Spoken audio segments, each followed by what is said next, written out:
Today's show is sponsored by Indie Film Hustle's Filmmaker process. We provide filmmakers with professional services to get their films or series funded, finished, and distributed. For more information, go to filmmakerprocess.com.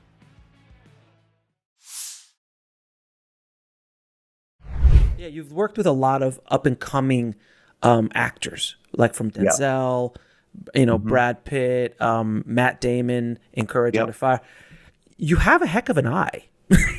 Well, I mean, I thank you, and I am proud of that. And by the way, I would include Claire Danes and Evan Rachel Wood in television too. I think it frankly is that would go back to the theater and having some confidence in my estimation of who an actor really is and who he is for that part, as opposed to what his reputation might be or what other movies you might have seen. I would like to think that I would cast unknown actors as movie stars, and I would try to cast movie stars as actors. That trying to find some equalizing of the voice, and ask the same thing of both of them. Now, how do you sculpt those remarkable performances? Because throughout your filmography, I mean, you have amazing actors, obviously, but you in your films specifically, the performances are so sculpted. How do you work with them? How do you kind of come up with these, from Leonardo and Blood Diamond to Tom and Last Samurai and these kind of films? Like, their performances are so, there's depth to it. How do you sculpt a great performance?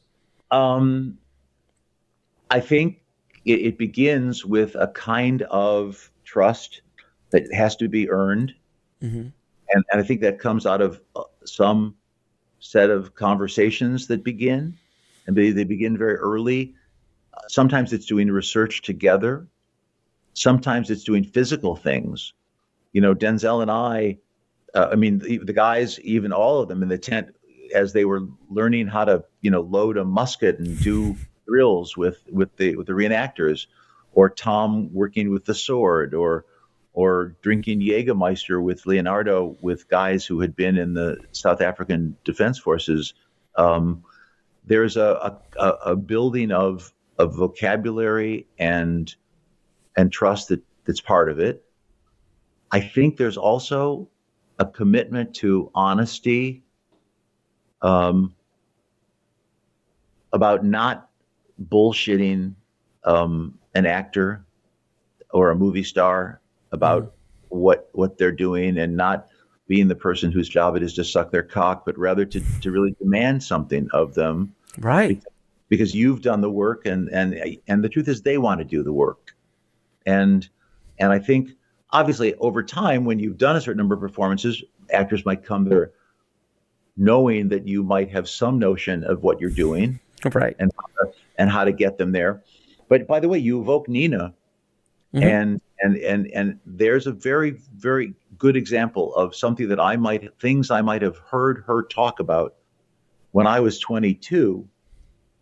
That then, when I found myself at 35 in these relationships with movie stars, or 45,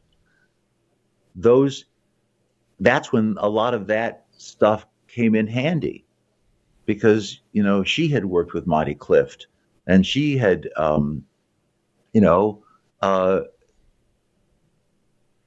understood that actors and actresses were a very particular breed, and there are very specific kinds of issues that you could understand that they have to deal with, and you could be sensitive to those.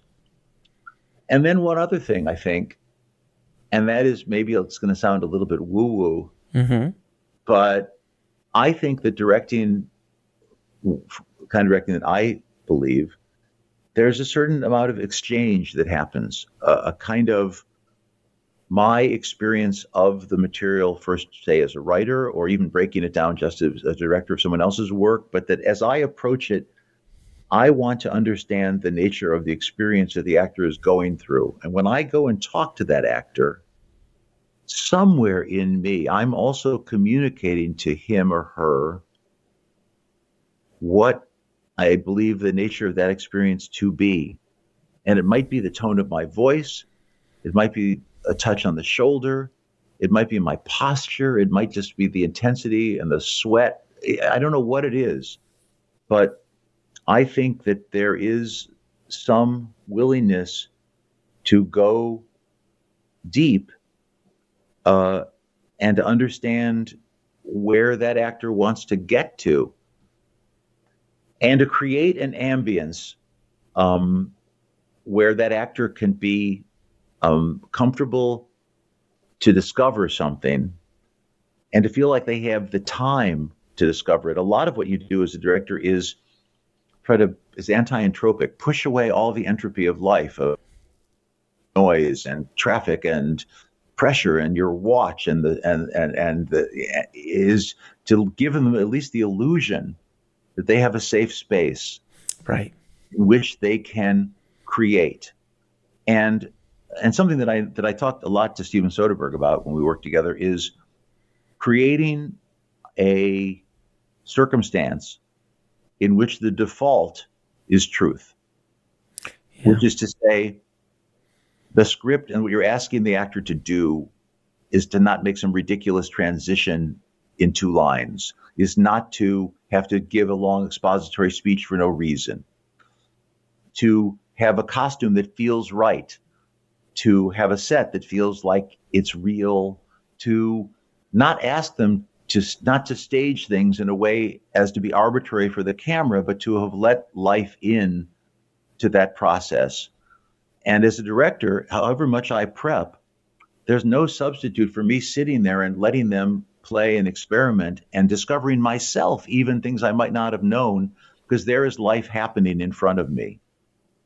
And if you can create enough of that the actor feels as if they're cheating, right, as if there's just life happening. Right. And by the way, when you read about it and you read about what the gift was suddenly of Kazan and Brando or James Dean or different actors, that was the revolution.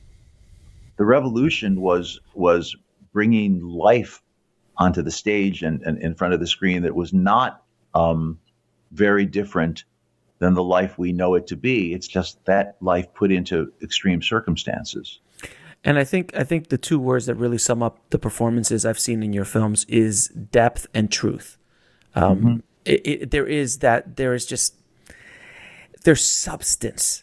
It's not a veil, very thin performance with all of them, because some actors, movie stars, in some movies they're Oscar caliber. Other times you're just like, what happened? And that happens with every artist in every field. But there's a consistency in your work, and that's why I wanted to ask you that question. Well, I mean, I think it's also who you're surrounding them with. Yeah. What's the nature of the words you're asking them to say? I have found at times that the hero of a production have been the costume designer. Yeah. I mean, yes. Or the prop man. Mm-hmm. The skinny knife that Brad has in Legends of the Fall, that was like built, and that somehow becomes this thing. And obviously the DP who creates this universe. Everybody, if you have those magnificent people, they are also creating this edifice on which the performance then can rest. But the edifice is already higher up, and the performance is already lifted in some way.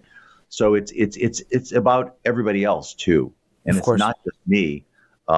I sometimes think that it's the hair and makeup people who are in the trailer who are the first people to see the actor in the beginning of the day, and the last people to see them at the end of the day, that are as instrumental in giving them that sort of confidence to go out there like on those umbilical lines that the guys go out on a spacewalk. Mm-hmm. They're out there with 0 G, and you're back behind the camera with a cup of coffee, but they're out there, and they have to feel like they're being taken care of and supported. To watch the rest of this interview, head over to indiefilmhustle.com.